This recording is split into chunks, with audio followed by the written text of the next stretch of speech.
Hey, what's going on, everybody? This is Jarrell Mason. Welcome to another episode of Beyond the Album Cover, where we get inside the entertainment industry with those in the know and give them their flowers while they're here to be celebrated.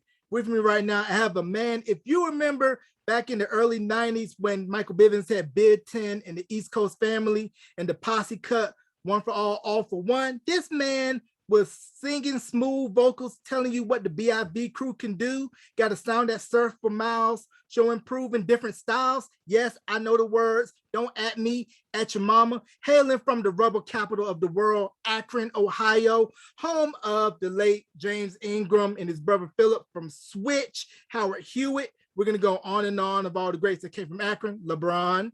And we're going to go into his music career and then some with the one and only Mr. Hayden Hajdu. Welcome to Beyond the Album Cover, sir. Thanks, Joe. That was a great intro, man. You got a lot of our famous people in there. So yes, sir. I got to do my research. I know that Akron is known more than just Firestone and LeBron, and also the birthplaces. Yeah, that's right. Yeah. All right, so let's go ahead and Absolutely. yes, sir. So let's just go ahead and jump right on in. So Akron, Ohio. How did you fall in love in music, and did you have any other passions besides music? Sure. So yeah, so I grew up in a family that just sang. So I'm actually originally from Austin, Texas.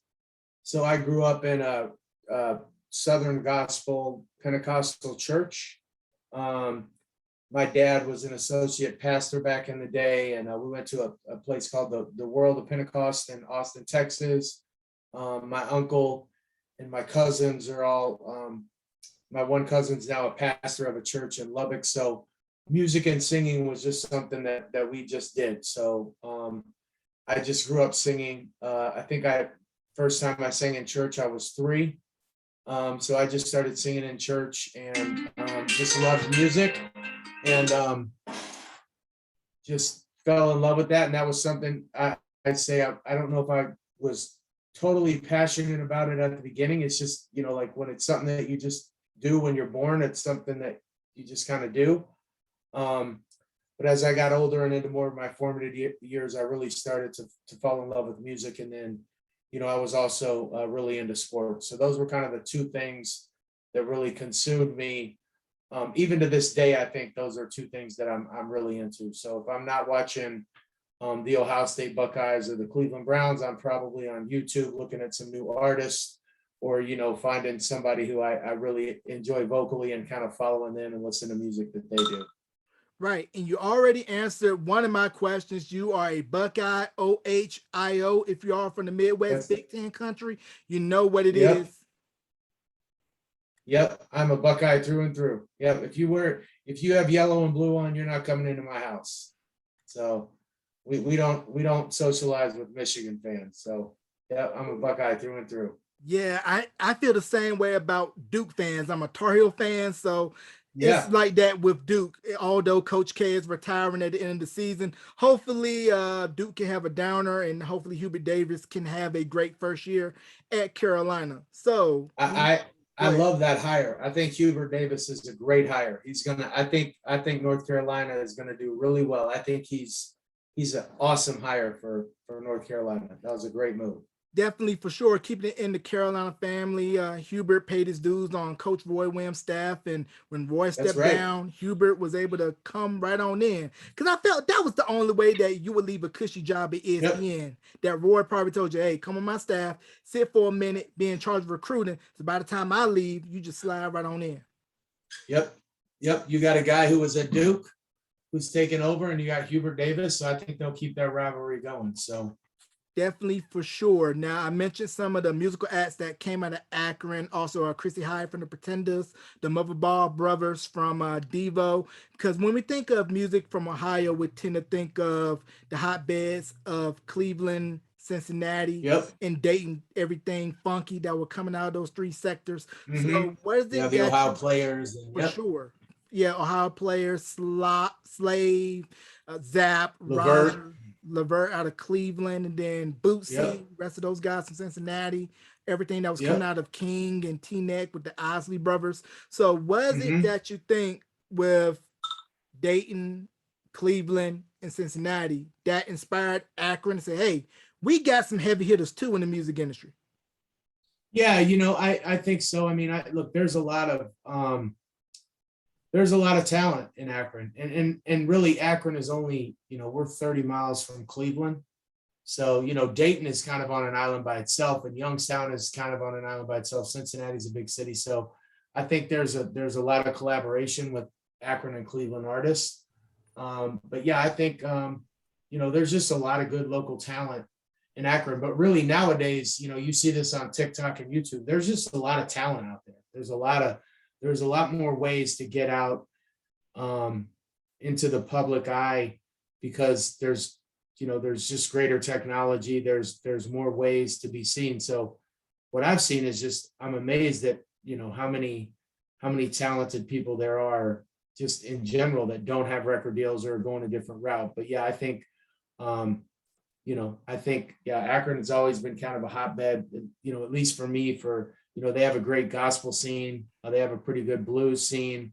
They've got a good rock scene, like you said, with Devo and Chrissy Hines. And so yeah, it's always been a good place for music. So it's hard to capitalize, but it's a good place to start, right? You eventually have to go to an LA or a New York or Atlanta, or Austin, Texas, or somewhere like that. But it's a great place to get your career started. Mm-hmm. Now, being so close to Cleveland, did you ever grow up listening to WZAK and For Lovers Only? 93.1, absolutely. Yeah, all the time. Yeah, Kim Sellers was on there for a long time. Yeah, I still listen to WZAK. So yeah, my playlist is usually either gospel or R&B. I'm more of an old school R&B, which now, say in 90s and 2000, but I'm more kind of that genre. And then I'll dabble in some country if, I like really soulful singers. So but nowadays the barriers are a lot more crossed. So, I grew up on WZAK for sure. And then, we had a local station, the University of Akron, WZIP 88.1, which was an urban station. And back in the day, they played some really good music too. So, but yeah, 93.1 was like number one on my dial for sure. For Lovers Only was definitely recording appointment. Oh yeah. Try to get that long distance dedication, and hopefully Jeffrey Charles will say, this goes to so-and-so from so-and-so. Yeah. Can't wait to see you at second period tomorrow. Yeah. And correct me on this if I'm wrong. I believe Sherry Carter, before she went to BET, got her start in Cleveland on a local show called Soul Tracks before Video LP. Yep, absolutely. Yeah, for sure. Yeah. Yeah, so I know myself. So football.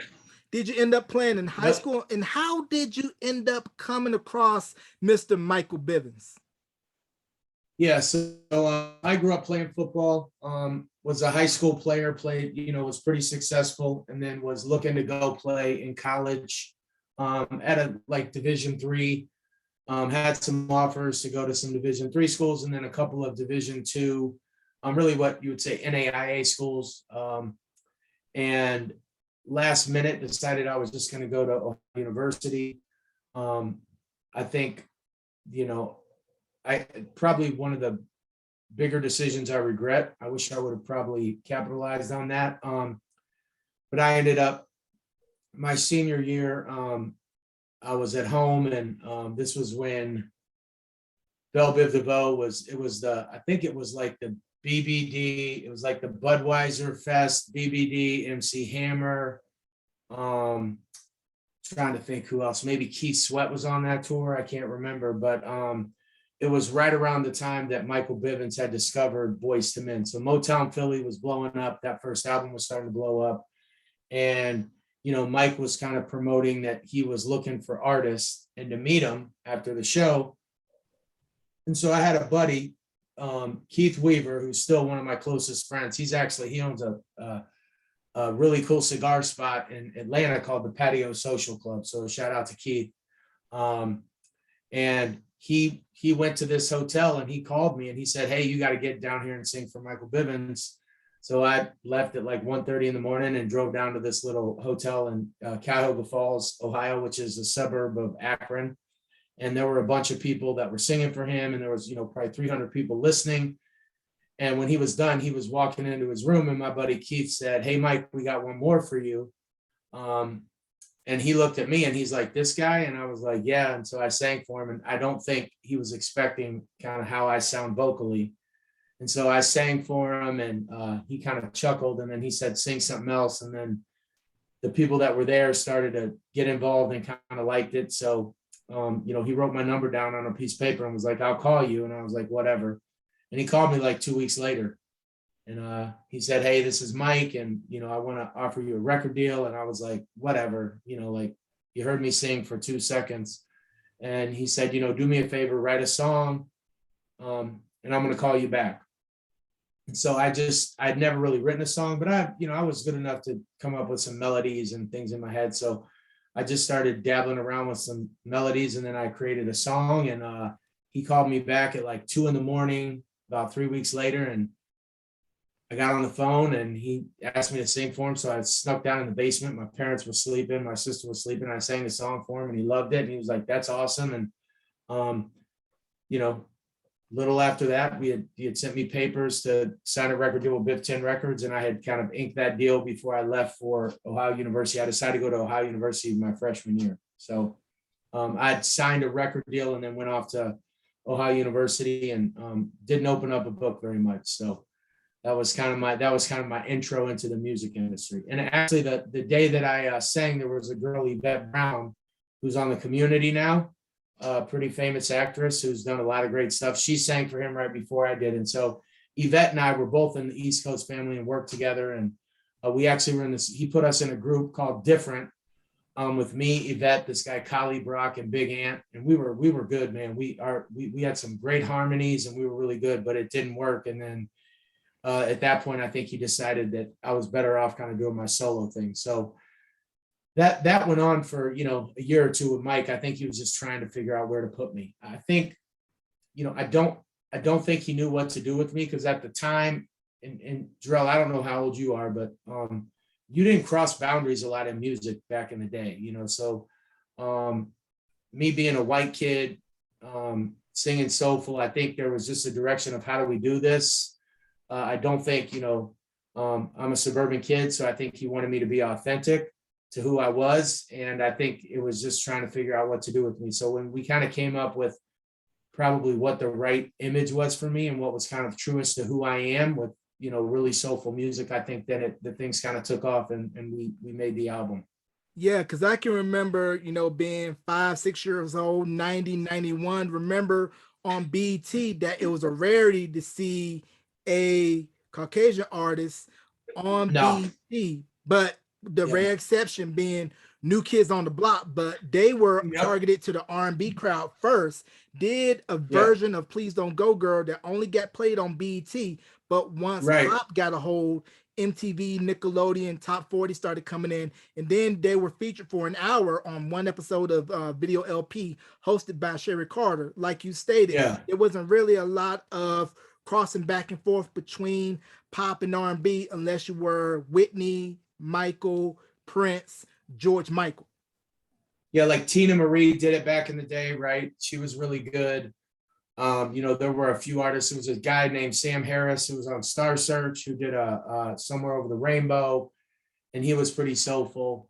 I think even like Michael Bolton when he first started, until he became like a top 40 guy, was a rock and roll guy. But there was no one at the time, that was doing what I was doing. Now, when I was in LA and I was working on the album, I knew of these two other white guys who were sort of similar to me, John B. and Robin Thicke, and we kind of knew of each other. We didn't hang in the same circles, but we knew who each other was. And I had heard of John B. And, I would be in the studio and they'd be like, "Hey, have you heard this guy John B. sing, or Robin Thicke?" And then, but no, there was nothing out there like what I was trying to do. And I think Mike was really trying to push me into that pop top 40, but he wanted me to keep that, it's just the way that I sing, right? So he wanted me to just, I think, be true to myself, but I think he was trying to walk a fine line, and he did a really good job of it. But yeah, you just didn't cross a lot of boundaries, which in today's world, it doesn't matter. Music is just kind of music. It's a lot different. I agree. You know, everything is pretty much labelless now. And you mentioned getting a call from your buddy, like, hey, Mike is down at the hotel room, blah blah blah, at blah blah blah hotel. And it's kind of a fine line when you know this is my one shot to impress, and then they're like, yeah, yeah, yeah, I heard so and so before, millions like you. So what is it that you think it was about you besides the voice that stood out and said, hey, I'm gonna take a chance on you? I think so. I think first of all, I went in with like no expectations. Like I grew up in a family where everybody sings. So, I have cousins. My mom could sing. My sister can sing. My grandmother and grandfather can sing. If there's if we're having a Thanksgiving dinner and my whole family's in town, we can just, you pick any song and we're going to pick the harmonies and just sing. So, I think I was pretty innocent in the fact that I knew that I had talent, but I really had no expectation because I was just, I was going to go to OU and just be a college kid. So, I didn't show up and like dress to impress, right? I was in shorts and a t-shirt and flip-flops. So I think the fact that I was really unassuming and didn't care, I think maybe that caught his eye. Like everybody else was kind of, they were there to perform for him and they were in their outfits. And I just came in like, okay, I'll sing for you. I think he was almost like, who is this kid? Like it's almost like I didn't really care. If he liked me, he liked me. If he didn't, he didn't. I had no expectations. And I think that helped me, because I was like, if he, I knew who Michael Bivins was because I was, sorry about that, because I was I was into music and I like music, but I think that probably caught his eye a lot more. And I think I was just your typical, Midwestern kid. So I think that was, I think that's something that really caught his eye because he, Mike always liked to find the artist that had something a little different. He was very creative in that way. He always wanted, he did not like to follow trends, which is what he did with Boys to Men, the Alex Vanderpool with Nate and how he made that group. And, he always liked to find some, he did not like to just follow the norm. And I think for me, it was not the norm. Right. And you mentioned, playing football in high school and you singing. Was it kind of like for you where you had to kind of sort of like, shh, don't tell anybody I sing? Or you were open like, hey, I can sing because back in the day, arts folks stayed on their side and the jocks stayed on their side. And it wasn't really a lot of mixing and mingling. Yeah, no, I wasn't really, it's weird. I didn't really think about that stuff. Because I was pretty secure in who I was, and I had friends in a lot of different arenas. So no, when I did there were other jocks that, there were other football players that took chorus because it was an A, right? It was a full credit. And then, when I was asked to be the lead in a play my senior year, I dragged a couple of my other football guys with me who kind of did it and wanted to have fun. And then all my buddies came out and just supported it because, they all knew, if I'd be riding in the car and I'd sing something, everybody knew that I could sing. So if we had a pep rally, they'd ask me to sing, things like that. I would, they'd be like, can you please do a national anthem at a basketball game? So it wasn't like my singing was, was on the down low. So that, I don't think that wasn't really the issue, but what you didn't do was like, you didn't like, I wasn't going to go to school and study drama probably, right? Because you didn't have a lot of, the drama kids were kind of the drama kids and the athletes were the athletes. And it was a little more divided. And nowadays it's totally different, it's just a whole different world. So no, I didn't get any pushback. I got, guys, I went to a really awesome school that was supportive, but yeah, it was when I was doing the play, it wasn't, I was hanging out with people that I normally didn't hang out with. Right. So yeah, that part was different, but I didn't have to like keep it quiet. And I was in a small school of like 800 and 900 kids. So, once it was out, it was out. So there was no pressure to like kind of be ashamed of it, but it was just something that just wasn't done very much. I was one of the, I was offered a vocal scholarship at Ohio University, and the people, I ended up not going that route. But those people that I would have taken class with were extremely different than I was, right? I'm not a super artsy person. I just love to sing. So I think that's kind of where I felt a little different, but not different in a bad way, just different. And, I'm just, in a different way, if that makes sense. Yeah, makes totally perfect sense. And one last football question, then we're gonna really dive into the music. I was curious, did your high school end up playing? I believe it's a town called Massillon, Ohio, home of Yeah, the Tigers. No, so we didn't play Massillon, but my senior year, we went to the state championship game. We lost in the state championship game, and our state championship game was at Massillon High School. So in Ohio, the state championship games are played at Massillon or the Hall of Fame, Canton. Those two schools are like, and Canton, McKinley, and Massillon is like one of the largest rivalries in America for high school football. So those stadiums are about 25 minutes apart, and Massillon holds, I think it's like 30,000. So I did play at Massillon, but I didn't play Massillon, no. But if we would have played Massillon my senior year, we would have whipped their ass because they were just okay and we were really good. But no, if you know about high school football in Ohio, you know about Massillon. It's the real deal. It's a small town and they live and breathe football. Yep, just like it's like what you get. It's like what you get in Texas. Yep, those Friday Night Lights, Texas, Florida, Yep. Cali. So now you get signed to Biv 10. So what was the process like going out and just waiting for your time to record and then all for one for all? And whose idea was it to have it be a showcase for all of the artists on the Biv 10 roster? So it was Mike's idea. I think he had met enough people around the country that he wanted to do this video and he wanted to showcase his talent. And so we flew out to Maryland and we cut a video, and that's kind of when we all met each other. And we got in I remember this, we got in a studio, and I can't remember the guy's name who produced the song, but if you Google it, he did a lot of songs for Boyz II Men back in the day, but he had written the track, and then they wanted all of us to kind of write our own lyrics, and we started writing them, and they were like really bad. So Mike kicked us out of the studio. He's like, what is this? This is crap. And Boyz II Men actually wrote the song. They wrote everybody's part, and kind of, it just was real. We were doing some really corny stuff. And then we got back in the studio and everybody did their part. And then, then we went out to,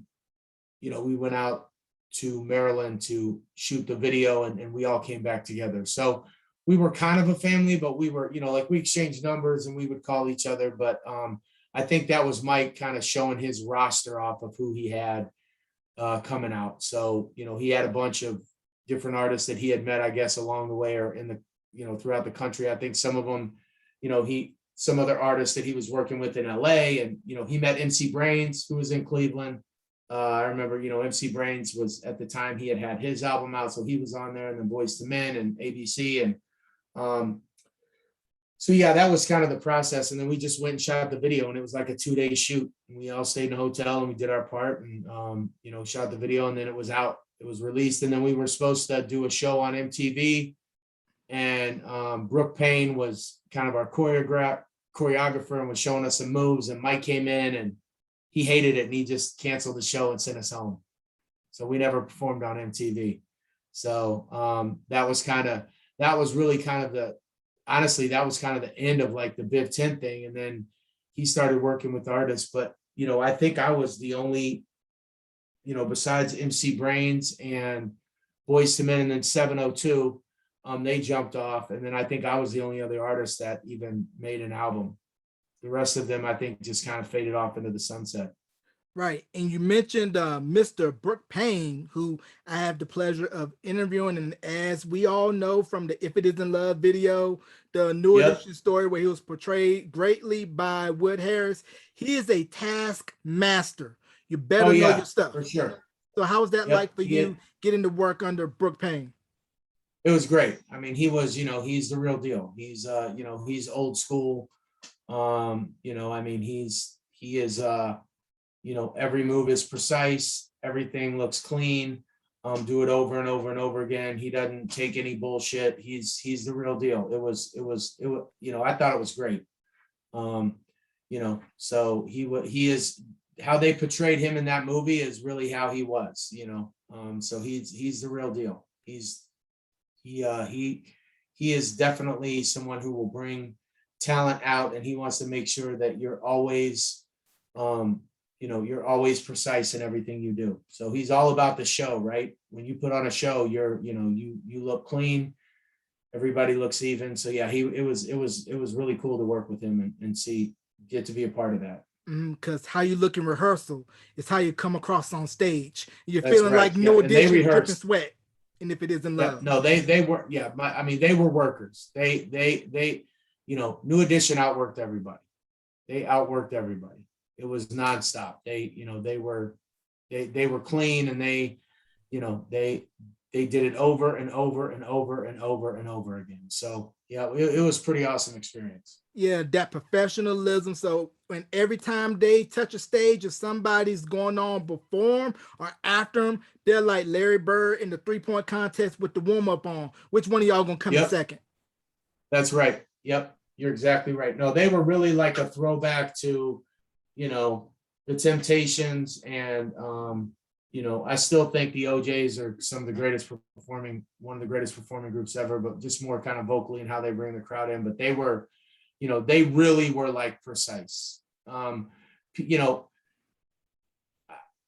think like New Kids on the Block, I think kind of grew up in that same genre. They had a Maurice Starr who was kind of a big part of them. And I think they grew up on that kind of East Coast mentality. But, even NSYNC and Backstreet Boys, like, I think, I'll probably get hammered for this. I think vocally NSYNC is probably more talented than New Edition. Between you and I think just pound for pound. But I think overall performing, I think, if you're just talking about harmonies, right? Like New Edition wasn't known for all their harmonies. They could all sing, but really it was, Ralph, Bobby, and then Ricky. And then, well, when they got Johnny Gill, I guess I shouldn't say that because Johnny Gill was like the man. But when it came to performing, nobody's better than them. There's nobody. No, I agree wholeheartedly. And then to think how, even though prior to New Edition, you had the Jackson 5 and the Osmonds, but New Edition really started the trend of the modern day boy group, New Kids when the Maurice Starr connection between the two, then Backstreet Boys, NSYNC, BTS, all of them owe everything to New Edition for what they started. Yeah. Look, Usher owes everything to Bobby Brown. Bobby Brown was Usher before Usher. Agreed. I have no arguments there. Yep, they set the trend for, they invented the wheel when it comes to boy bands. Right, and girl groups as well, because if you go back and look at who on the TLC tip, the cover and TLC's image and aesthetic, BBD.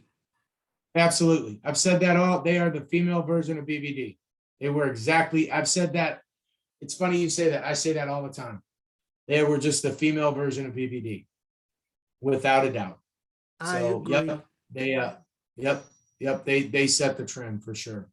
For sure. And with you recording, what was it like, that process of recording the album and just trying to figure out like, hey, when is it going to come out? When is it going to come out? And, the whole politics of the industry and how, when higher ups get involved, things are totally out of the artist's control.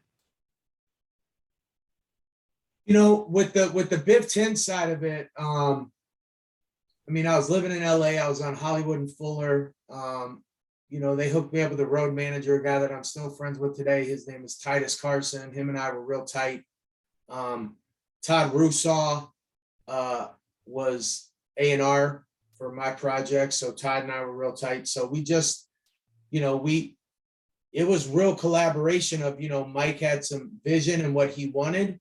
And we went out and found songs, and, we worked with, different producers, and you know, we were just, it was, you know, we were in the studio either working or we were, you know, working out or just living in LA, and you know, we would cut a song and then Mike would have final say, right? I like it or change something. But that process was actually pretty quick and pretty clean. The album really came together really nicely. And I think, you know, we had a, you know, we redid a Steely Dan song, Peg.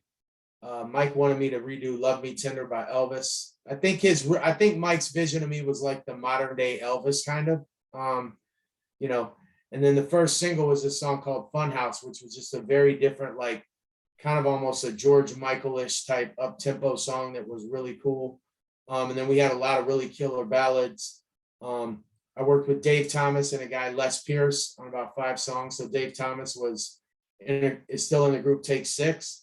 So we worked together. We had some killer harmonies. It was just a very clean, I would say it was a pop R&B, really clean album that flowed really nicely. And, you know, Mike, I'll say this, Mike had a vision, and, you know, we sort of stuck to that, and we did some songs that were not good and we just scrapped them. And then, you know, but it was, you know, we weren't spending like, you know, we were working with local producers, and it was just pretty clean and really on the, you know, you didn't deal with a lot of politics because I was signed to Viv 10. So Mike dealt with a lot of that.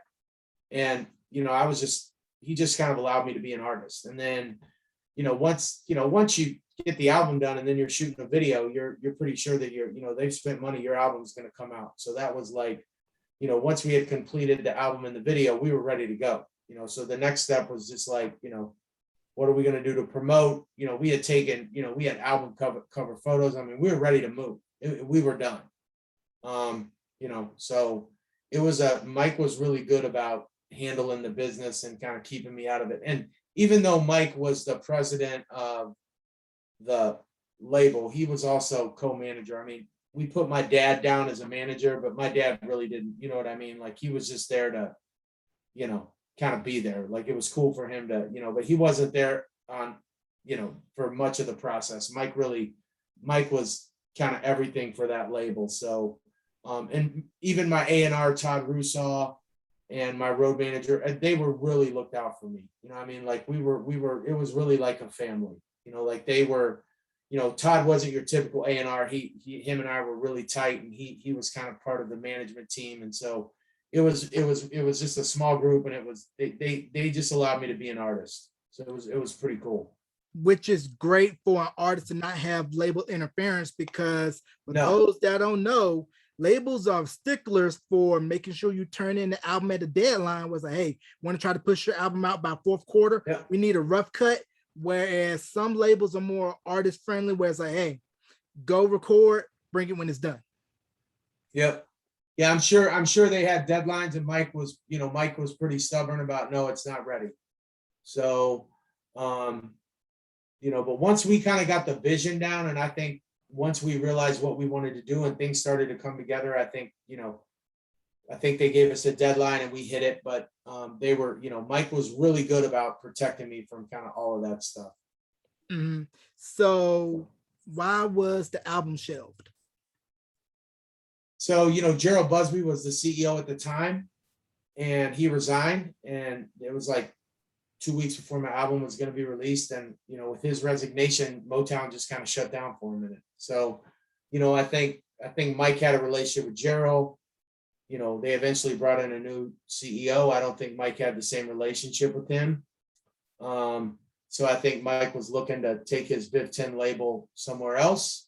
And, you know, somebody else doesn't have the same vision and relationship that Gerald probably had with Mike. So, you know, he's trying to create a new subsidiary label, and he's trying to have me be an artist.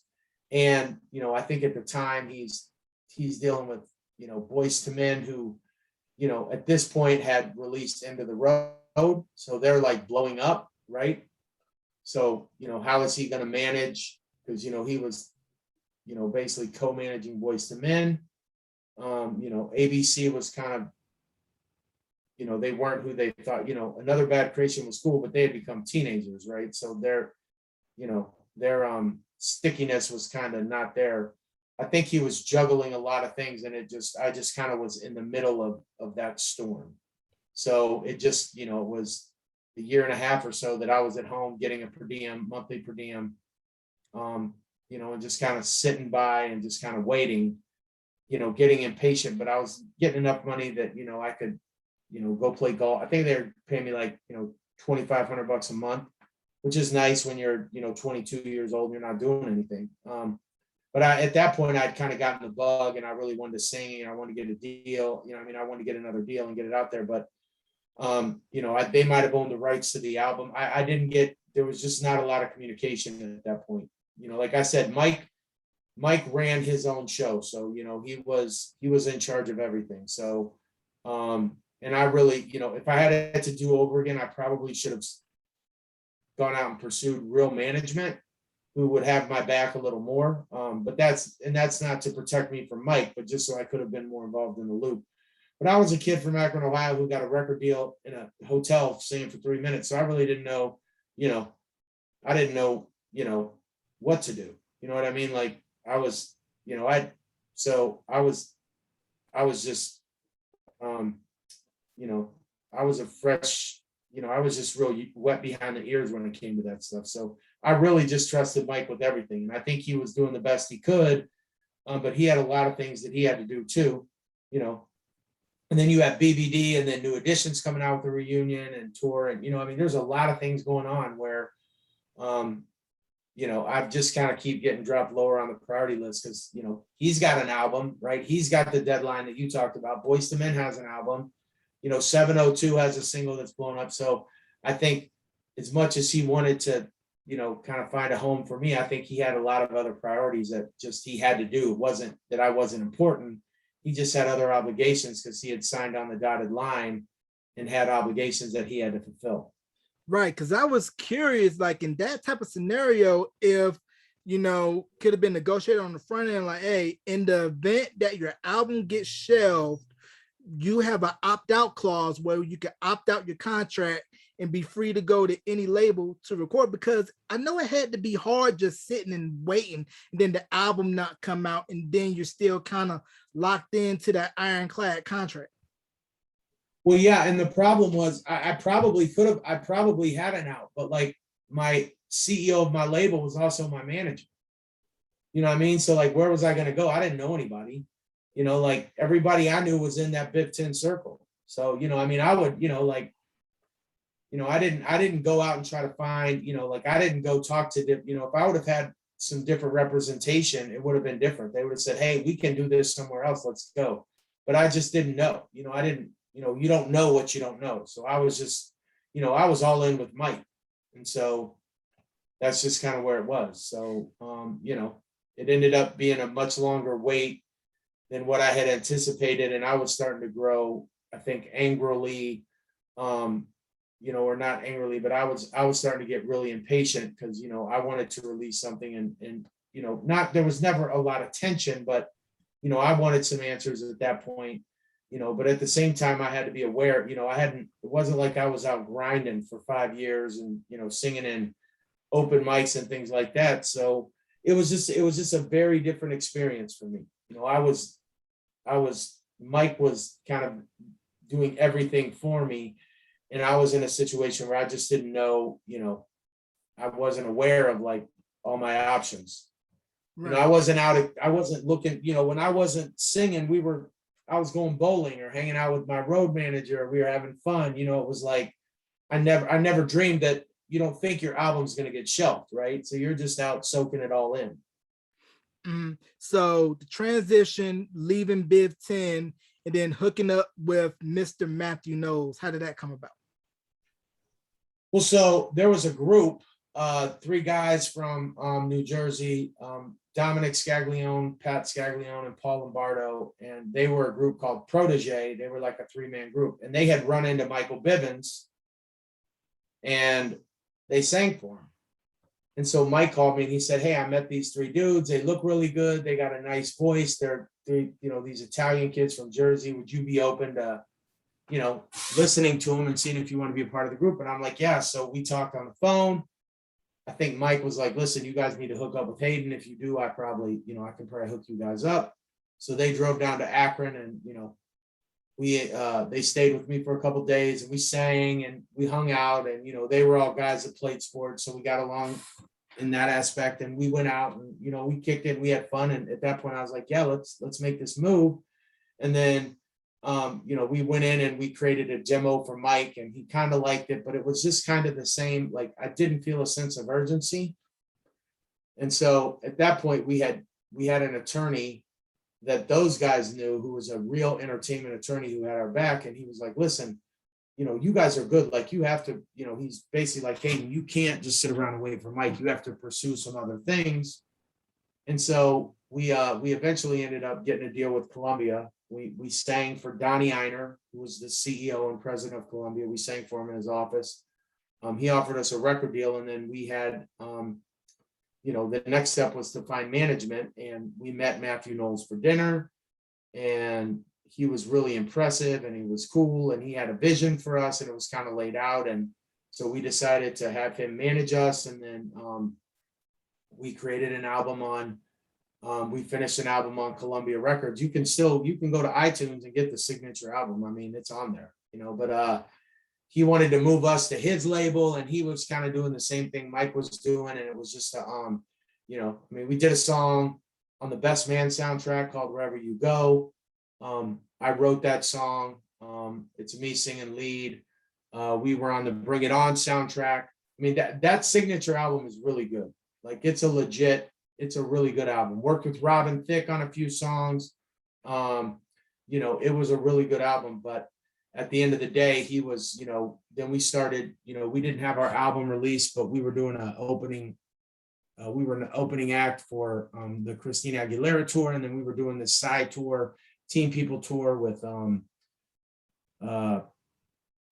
what's wrong with me, with Beyonce and Destiny's Child. With Destiny's Child. Yeah, man, how do you forget that? With Destiny's Child, we were there when they had 4 girls, and then the 2 girls got let go, right? And they brought in 2 girls, and then that didn't work. And then Michelle Williams came into the group, and then that worked. And then, we were on tour when Survivor came out, and like, they were blowing up. And Matt, and we were an R&B group. We were a soulful R&B group. We were more on the genre of a Jodeci or a Boyz II Men.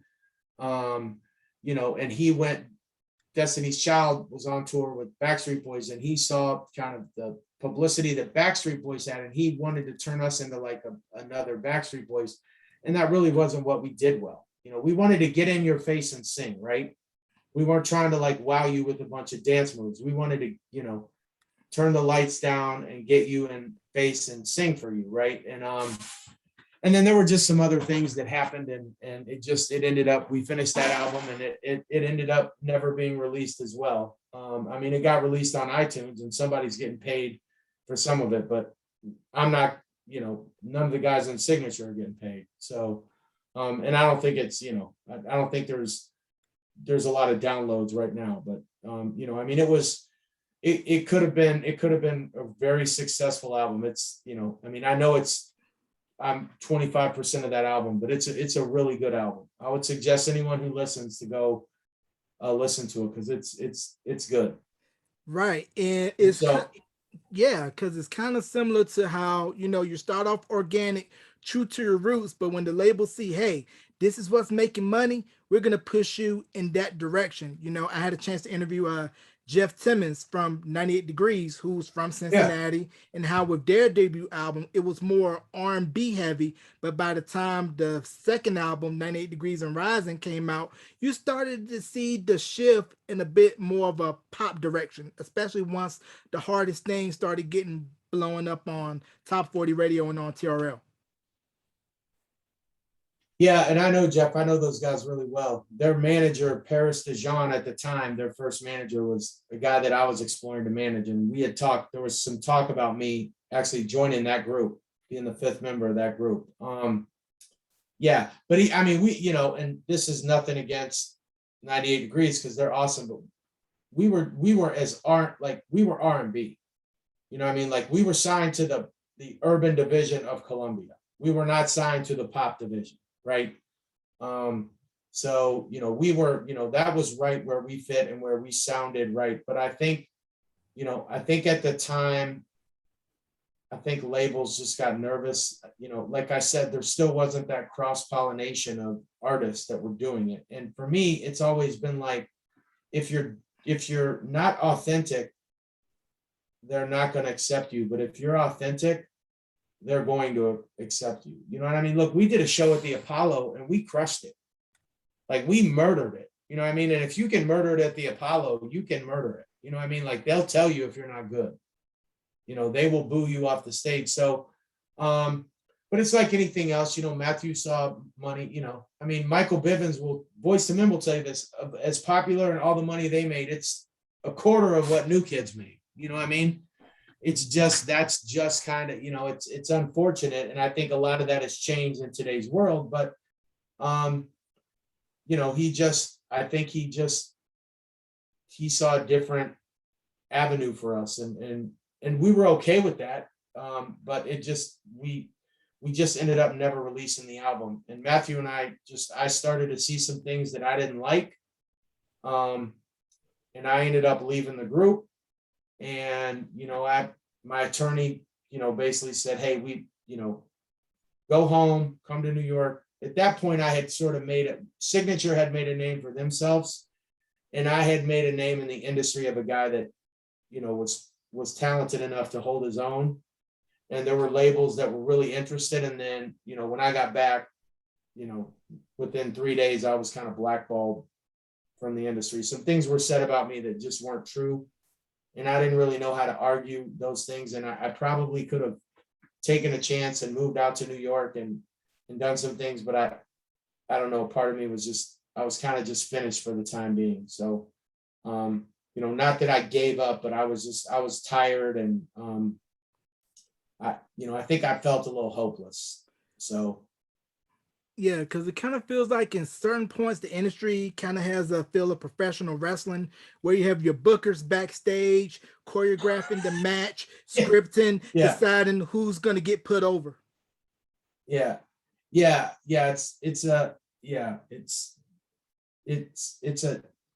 really hard. It's a really hard thing to really stick to your guns and try to be authentic and do what you want to do, because when a label's paying $5 million for your album, at the end of the day, they're going to kind of dictate what you're going to say, what you're going to do. And I don't care who you are, you can go in with the best intentions, but you're going to be trapped into kind of becoming somebody that you're not. And I was never, it's funny because I've never been about like the fame part of it. I've always just really loved music. Like I'm a kind of a studio head where like I could be in the studio all the time, and like that was my thing. And then, my goal was to make a lot of money and go play, move back to Akron and play golf, right? But you get a little piece of that, and it changes you a little. And then when I came back, I met my wife, who I know now, and I was in that transition, and we fell in love, and it was like, I sort of was like, well, this is kind of nice, I can just, but I kind of hung on to that. And then, once we had our first kid, I think I knew that was over. And that's kind of when, for me, the trouble, for me, that's when, and everybody knows my story, but I, started drinking a lot, and that became an issue. And so that was kind of a consuming thing that I had to deal with for a few years until I got sober. So it was the downfall of all of that was, for a few years, for quite a while, wasn't great. But I was just filled with a little too much pride and ego at the time to ask for help. But it was really a humbling thing. So, I kind of got there to a pinnacle, and then I didn't get to where I thought I was supposed to be. But I think looking at it today, I'm probably where God wants me to be, which is good. Much better place, and I've got a really good experience. And but yeah, it was difficult. It was that time was pretty turbulent for me emotionally. Yeah, because the industry, it can do a number on you if you're not all together here and here. Yep. Yep. You got to be, look, it's really, it's really hard to not become full of yourself, and fame is a very addicting drug. And, it's, and the other thing is, like people don't realize, but like, we were on tour with Christina Aguilera and Destiny's Child. I mean, we worked, like we would do a show in Milwaukee and then go do a show in Chicago and then be up that morning and do a radio show and then get on we were in a van, right, following a tour bus. So we were in like this crappy van and we were traveling along, and you're just always working and working and working and working and working. And it's like, it's fun, but like, you're like, when am I going to be on stage where people are at, because when you're like the pre-opening act, you got like a couple thousand people there, right? But you're watching Destiny's Child with 25, 30,000 people. And you're like, when is my shot going to come? Right. And you're supportive, but you're like kind of jealous. And you're like, and then it's like, people are grabbing you from different directions saying, you need to do this and you need to do that. And it's just, it's a really, really, really, it's crazy. And, the truth is you're the product. So if someone doesn't like what they see, they're basically not liking you. So you got to be really secure in who you are. It's not just about the music, it's about an image, and you have to portray all that. It's much different than what people think, but it's an amazing thing if you can get there, because you can sing and do shows and perform for a living and you can make great money. But if the fame and money is the most important, it'll eat you up pretty quickly. Yeah, because I find fame to be a double-edged sword, where it's like when you're unknown, you want it, and when you're known, you don't want it. You rather go back into normalcy, have a 9 to 5, live your normal life, and not have paparazzi, people chasing you all down the street. And then when you lose it for a bit, you kind of have that need to have it, to feel recognized, to feel wanted. And it feels like when you're at the peak, you're in a fishbowl where you're living the movie Groundhog Day 24/7. Same thing. Wake up, wash, rinse, repeat the same process until the ride is over. Yep. See, and I actually agree with you, but I think even when they say they don't want it, they want it. Because why would they stay? You could go move to Utah. You could go live in Utah. You could go to Michigan, or you could go back to, if LeBron wanted to stay in Akron, nobody's going to bother LeBron in Akron. You know what I mean? Now, LeBron is going to be famous no matter what, but you know what I mean? Like, they say they don't want it, but they still go out to clubs in LA, in Vegas. And like, you could go to a cool club in New Mexico. You know what I mean? Like, a club is a club at the end of the day. You know what I mean? So they say they don't want it and they get mad, but they're in the mecca of where everyone is. So it's like, I think they get annoyed with it, but like you said, when they don't have it anymore, it's, and then you have some artists who really do, like, they're like, I want to go live in, Idaho is a huge state for people that are famous that want to get away. And so it's just, it's a very tricky thing to balance. And I don't know how well humans do it, trying to like balance themselves out without some type of spirituality. So, but I was never at that point. I mean, I was locally a little famous for a minute, but I was never at a point where, even on tour, when we finished the tour, we could walk around, outside in the venue, and some people would notice us and that would feel kind of good. But like, we never really had like, we were never if we were with Destiny's Child, everybody knew who we were, but that was because of Destiny's Child.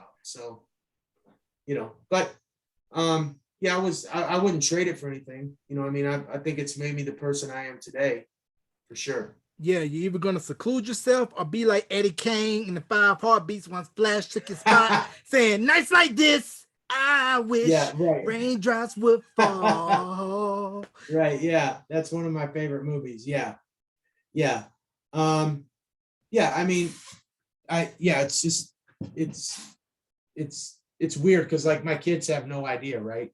They know because they'll listen to the album and they'll, and they can all sing, which is cool. I have 4 kids.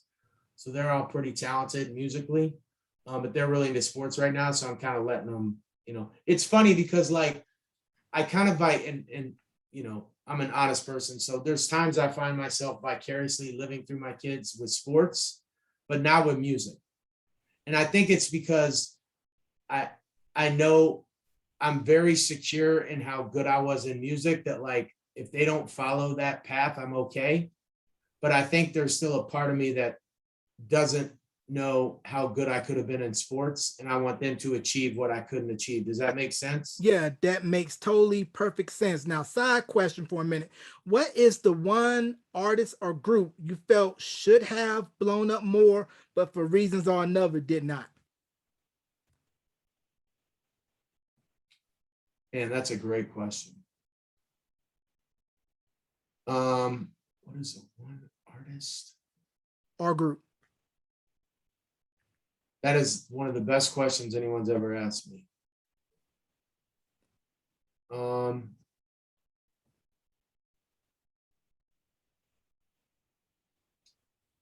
You know, well, there was a guy signed to Motown. His name was Tim Miner. Nobody knows about him, but he sounds just like Brian McKnight. And I was surprised that he didn't blow up, but I think someone who I thought would just really like, Joe, that's such a good question. Trying to think who I really, you know what? I'm gonna cheat here for a minute. So just give me a second because I'm cheating here, but He's pulling the just, Konami code right now. yeah, there's a group. Hold on. That's such a good question. Do people like, am I the only one who has like so there's this kid, Colby O'Donis. He could sing. He was super talented. I'm surprised he didn't blow up more. He had like one little hit song, but give me a second. Man, that is such a great question. I got him stumped, y'all.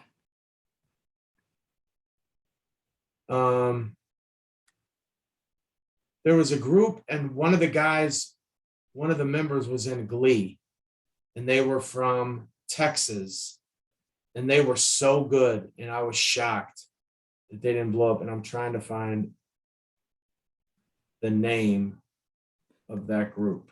I think That I is, I think I may know who you're talking about. Didn't they have a single called That Girl? yes, I know yes. I know that group. The name is off the tip of my tongue. I just can't place it.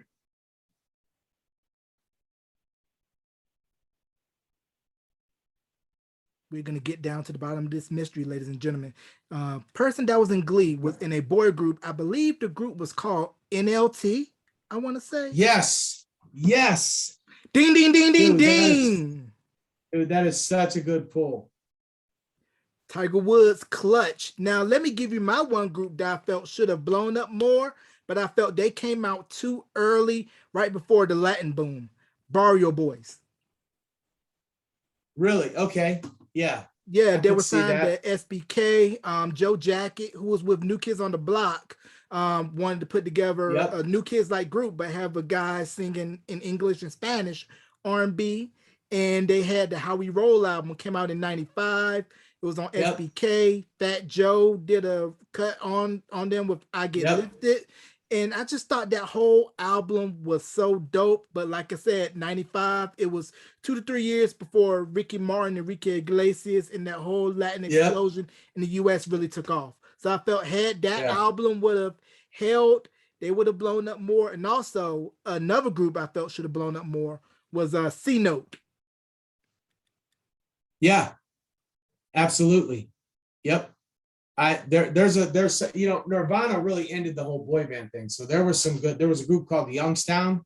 They were out of I remember Youngstown. them. They did the Inspector Gadget cut. I'll Be Your Everything. Yeah. They had some good stuff. But yeah, NLT, they were good. I thought they were like, because you can tell when an artist can sing, and I thought they were really, really good. Yeah, I thought they were good. But Tim, and then there's some other groups that I think I'm just surprised they're not, probably what I would say is, even more popular than they are. My favorite artists, back in the day, I mean, Brian McKnight's first album is one of my favorite albums to this day. I think, I think he's just phenomenal. I mean, he's a superstar, but I'm surprised he's not even bigger. Some of the newer stuff he's done, I'm not as much of a fan of. Who do you like as far as like, if you're just going to sit down and like, who are your, what's your go-to to listen? Man, me, I know you're gonna find it surprising. I'm 35. I'll be 36 next month. And although I was like 5, 6 years old when New Jack Swing and stuff really took off, New Edition, Troop, Color Me Bad, Boyz II Men, not 80s, 90s R&B pop, New Kids. That's my go-to. Yeah, Color Me Bad was good, man. Brian could sing. Brian was real. He was real. Yeah, he was like, the Color Me Bad was like, they were really, I saw them on tour. They were good. I like the New Jack Swing stuff too. Yeah, I liked Aaron Hall. I like Guy. Yeah, they were, I'm kind of the same way. Yeah, I liked Usher's first albums. I liked when, I remember when Therese did that Coca-Cola commercial and he blew up. Mm-hmm. Yeah, there's been a lot of good groups. There's a lot of groups that don't ever make it. People don't know about. Nope. Obviously I love Stevie Wonder. He's, but I think everybody loves him. But yeah, Brian McKnight's first album is absolutely one of my favorites. And I'm a big Michael McDonald fan. I like him too. Right. Now, I go ahead. Sorry. Now, one group that I don't know if you heard of, but I think you would really dig and check out. There were a 4-man vocal group out in New Orleans called The Real Seduction. They were signed to Atlantic Records, and they had a record called Ain't Nothing Wrong. And that was produced by Kenny Green and the rest of the guys from Intro, Buddy White and Jeff Saunders. And Intro, in my opinion, should have been bigger. Intro is my group, dude. Intro, you are exactly right. That was the baddest dude ever. Kenny Green vocally was a monster. They did that Stevie Wonder remake. Ribbon in the Sky. Dude, now I heard he like lost his mind and ended up like going crazy. They were bad, dude. For sure. Profile was a good group. Yeah. But man. Intro is, you are right. Intro is, they are one of my favorite groups. That is the Intro. That dude was amazing. Yep. Kenny Green vocally crazy, pen game crazy. Surprisingly, before he passed, we never got a solo album. But did Kenny Green pass? Yeah, Kenny Green passed away. But did he have like some mental? I just know it was like health wise that's why he passed. Yeah. But Intro. Kenny Green was. I agree. Wholeheartedly. Intro was so good. There was a girls group too that was really good, a 3-woman girls group. But yeah, Intro, man, they were so good. Now that song he wrote about his dad. Yeah, I'm gonna rock that Intro stuff tonight. They were really good. Yeah, my favorite thing is like to hear a song, and then go into YouTube and do the song, and then hit cover and hear how other artists portray the song. I think right now the most creative artist out there, to me, is Bruno Mars. I think he's bringing back some of that old school R&B, and like he's not, Yep. Mm-hmm. Now, yeah, I like him a lot. Now, I may catch some flack for some Boyz II Men fans for saying this. I believe Cool Down Harmony was their best album. I prefer that. I do too. Well, yeah, I mean, I like it too. I like the Coolie High. I think Water Runs Dry was a great song. I wasn't an I'll Make Love to You. I thought it was okay. But dude, listen, I got to tell you this. So I became pretty tight with Boyz II Men. They were like my dudes. And we were in Cleveland. They were doing a show and they're like, hey, we want you to check this song out. And they played End of the Road for me. Like no one had heard it. And they were like, dude, you think this is going to be a good song? Like after we played it, and I'm like, I need a copy of it. And I was like, you're going to break every record. Like this is the best song I've ever heard. Like I was amazed. And sure enough, it broke Elvis's record. Like I heard that like on a tape, right? Like they dubbed a tape for me, like the dual tape like, you know, they were like, man, I hope it's good. And when I heard it, I was like, it's incredible. Like End of the Road to me still to this day is like one of the greatest songs ever.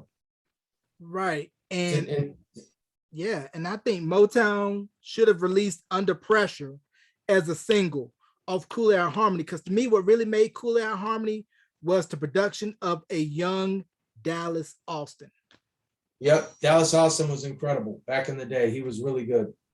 Right, and Yep, all his he stuff was. with TLC, and Yep. the Braves just came off of winning the World Series. Shout out to everybody in the ATL, but side with Biv 10, ABC, White Hot from Atlanta. Yeah, JD, So Def, and Criss Cross. How come ABC and Criss Cross never toured? The 6-7-year-old me would have been hyped, begging mama, saying, I Mama, know. give me ABC and Criss Cross tickets. I And they're know. both I from don't Atlanta. know. Yeah, Criss Cross was a trendsetter too. Yeah, they were really, really, you know, Soul for Real. They had Candy Rain was a pretty good song. Yeah, but you're right. That Cooley High Harmony was like, that was ridiculous. Every song on that album was really, really good. And I don't, and they're gonna land base me for this, but I think losing bass, I don't think, to me, Boyz II Men's not the same. That bottom harmony part is, you know, like it's just you know, they're not the same. We worked Signature. We did a song with Mark Nelson. He was, you know, he was the 5th member of Boyz II Men. So he's a good dude. Yeah. But yeah, there's a lot of great artists. There's a lot of, you know, I mean, there's some people that there's a group right now that I'm gonna tell you who they are right now. Are you do you go to TikTok at all? Not really. Okay. I like to go there just for the music part of it, but there's a group called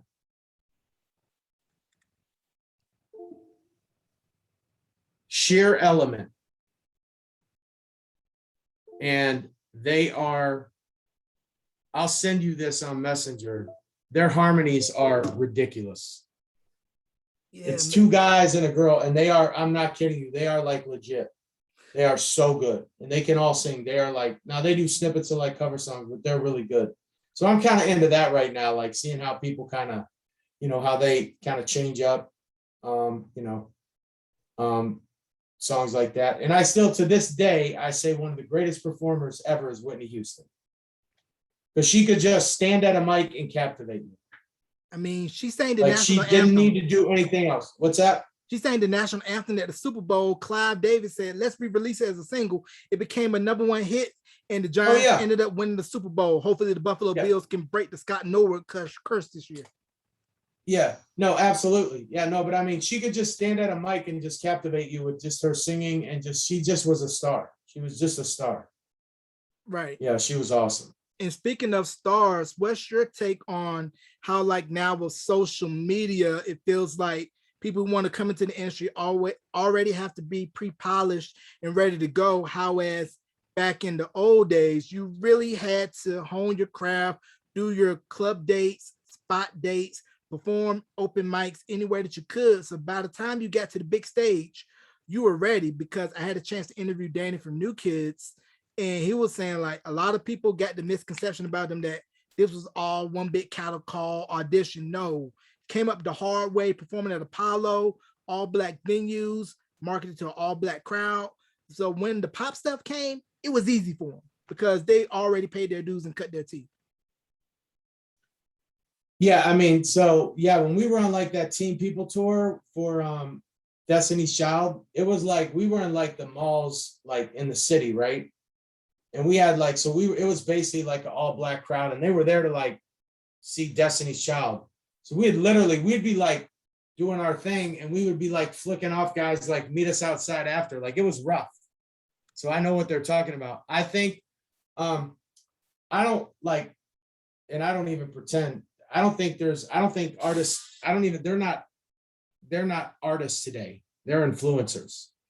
You know what I mean? They're like, the A&R part of it was what made you the artist. The training and the stuff you went through and the things that, I went through to have an A&R, and like how to be interviewed and how to act correctly and how to hold yourself on stage and how to hold, like I see singers who hold mics like rappers. Well, that's not how you hold a mic, you know, you know. So, there's a right way to hold the mic, and there's a right way to hold it to your face, and there's the right way when you perform to hold the mic, and there's all of these things that you don't think about when you go to a show. You're like, damn. I don't, there's not another New Kids that did what they would do. I don't think it's you're making an album, but it's like the performance piece of it is not even close. There's nobody that's like a New Edition. They like those guys, the sweat equity that they have in those albums and performances, kids don't have to do that nowadays. So I think you have a lot of, like I listen to some of the stuff like my boy, because I have 4 kids, right? So I have a daughter who's 16, I have a son who's 13, and twin boys that are 12, and they'll be rocking music or whatever. And I'm like, tell my wife, I'm like, this stuff's terrible. Like it's like, like even the rap, it's not like there's no Biggie or Tupac or, there's no, like when Jay-Z back in the day, or, there's none of that. Like, what I mean? There's no LL Cool J now. It's just not the same. Those guys were like, because they grew up like, Puffy grew up like the way Michael grew up, right? You saw his show when he had those artists and he made them run to get them donuts. And, like like they grew up like you had to work, it was an intense thing. It's not like that now. You can come up with something catchy. Now, there are groups that are like amazing and you could tell they work on their craft, but I don't think it's no, there's nobody doing what I think artists back in the day did, because you didn't have this, right? Just because you got signed, that didn't mean you were going to be released. You had to go through a whole boot camp, and you had to learn how, and we didn't have auto tunes wasn't around, so you had to be able to sing and like, now I've been in the studio, a lot, even not singing, just, I've written some songs for some other artists, and, doing harmonies now is easy. You do one take and then it triples it. When I was going in the studio, you had to do like 3 sets of 3 sets of 3, and you had to breathe at the right time. And, it was just very different. So yeah, I don't think but that's technology. I'm sure the Temptations were like, they didn't even have that. They had to get in there and blend it all together at the same time. So, but I don't think it's the same. I don't look at like, today's world. I mean, you do have some people that are artists, but like Bruno Mars is an artist, right? He encapsulates all of it. You could tell like he's creative. He has a vision. He has a look. He entertains, he sings, but there aren't a lot of those in my opinion. Yeah. I agree, because you could tell Bruno studied Michael Jackson, studied Prince, and those that came before him, and adding a modern twist to it. Yeah, he obviously studied New Edition. He obviously, dude, when Jodeci's first album came out, that was like, that was ridiculous. That was like, I'll rock Jodeci any day of the week. Like, to me, that first album is like that. They're one of my favorite groups. They just are like, they were fantastic. There's no Jodeci right now. No Jodeci at all. Casey is singing Fool, Devontae, no joke, and they're from my neck of the woods, North Carolina. 252-336-704-828. Stand up.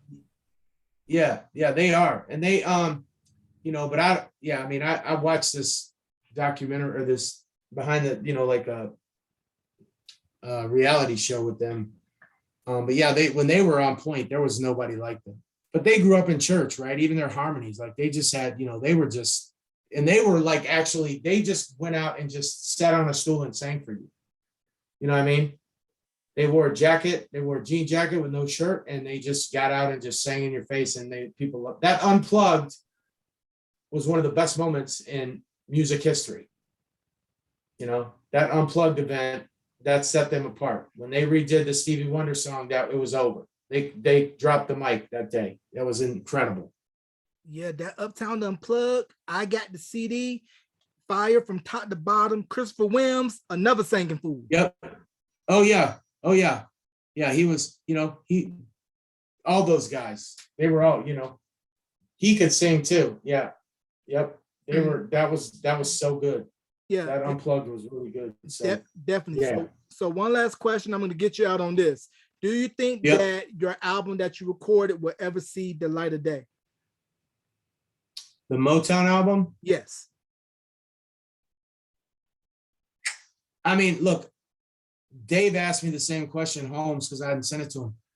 I've got a cassette of it. I just need to get it on CD. You know what I mean? Like, that's why I mean, I'll send you a copy, and Dave, I already called someone. I'm going to get a CD of it and I'll send it to you guys. For sure. Because you're good to listen to. Yeah. What's sure. that? I was saying how I was listening in the interview that Yvette Nicole Brown did for Waiting for Impact, saying that it was one of the biggest crimes, travesties in the music industry, that album not be released. And I would love to hear it because I believe it's your time. I believe it needs to be heard. Yeah, I will commit to this. I owe it to Dave and I'll send it to you. It'll probably be a CD, but I'm sure you can turn that into a zip drive easily enough. But yeah, I'll send you guys both a copy. It's a good album. I mean, it really is. It's like it's a good album. So yeah, that'll be my next mission. I'll get you that and give me a week and a half. I'll get it out to you. But then you got to follow up with me and let me know what you think. Oh, for sure. That's definitely not a problem. So any shouts you want to give, fans you want to thank that's been thinking about you all these years, anything, go ahead. No, I just think, just all my, my wife, Jen, Hadley, Davis, Brady, and Carter, my kids, all of my buddies from, Akron, Ohio, Jeff Warbell, Keith Weaver, my guy, I owe a lot to him. Andy Shackelford, good buddy of mine. Josh Cadis, Greg Jenke, Brian Lee, Chuck Penzenik. I'm on a chat with them. They listened to the last podcast with Dave Holmes and they were pretty happy for me. So no, I don't know about, I'm in the fan stage now. I'm a fan of my kids. So, but yeah, just I've been fortunate to be around amazing wife and kids and some really good, just awesome friends that have been super supportive through everything I've been through. So, yep.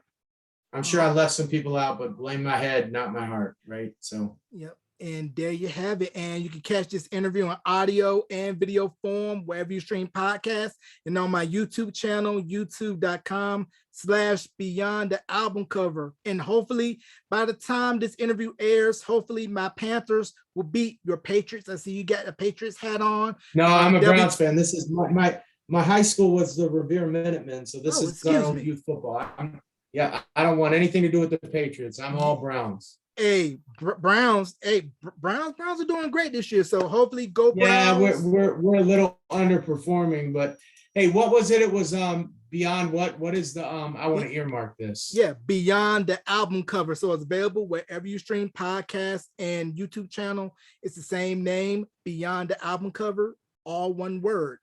And that's where you can find me, ladies and gentlemen. Let's give a big round of applause and big thank you to Mr. Hayden Hajdu. Hayden, thank you for coming on, sir. Yes, sir. Yeah, thank you, Jarrell.